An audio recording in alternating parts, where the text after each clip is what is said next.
Madaling araw nitong April 22, inabangan ang kauna-unahang meteor shower sa taong ito, kung saan 10 hanggang 20 bulalakaw ang nagpakita.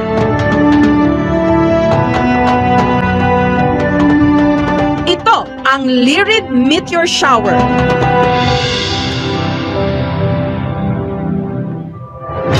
Kasunod nito ang pagbulusok sa social media ng post na ito.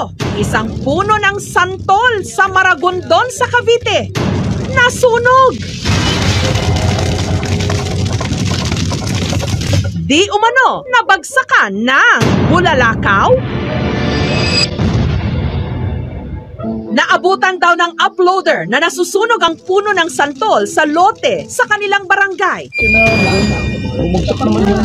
Yan yung aboy ng bulalakaw labo. Pinuntahan po namin nung time na yon, nung nangyayari yon. Kasi po, isa po talagang napakalakas na pagsabog po ang bumagsak noon. Pagpunta po namin, napakalakas po ng liyab at saka po, napakalaki po talaga ng pagsiklap niya. Sakto kung kailan nagka-meteor shower. Nasasabi ko po na bulalakaw yun kasi nung maaga pa lang po, wala naman po talagang nagsisilap doon.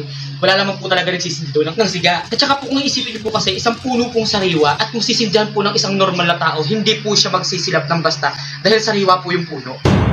Tinggo, parang isang bulalakaw na hindi ko maintindihan eh. Posible nga bang talaga na ang bulalakaw bigla-bigla na lang babagsak sa ating mga bayan? Ang mga eksperto magsasalita na. Yan yung aboy ng bulalakaw labo. Masasabi natin ito'y galing sa isang bulalakaw. Ayon po sa aming pag-iimbestiga. Yung sa Malagondon, kung may makikita tayong butas na meron siyang remnants ng meteorite, pwede natin sabihin na ito'y gawa na isang bulalakaw. At saka, kung yung mga kapitbahay nakakita ng napakaliwanag na bagay na bumabagsak sa kalangitan papunta doon sa lugar na binagsakan, masasabi natin ito'y galing sa isang bulalakaw. Ang Maragondon Police Station at ang Bureau of Fire Protection nag-imbestiga rin. Araw po yun, may tumawag po sa aming himpilan na isang concerned citizen. Agad kami nakipag-coordinate sa Bureau of Fire at nagpunta sa lugar ng pinangyarihan upang verifikahin ang pangyayari nito. Sa aming pag-iimbestiga, hindi po bulalakaw ang cause ng pagkasunog ng puno. Hanggang nakilala ng aming team ang caretaker kung saan nakatanim ang puno ng santol. Nasaksihan daw niya ang buong pangyayari.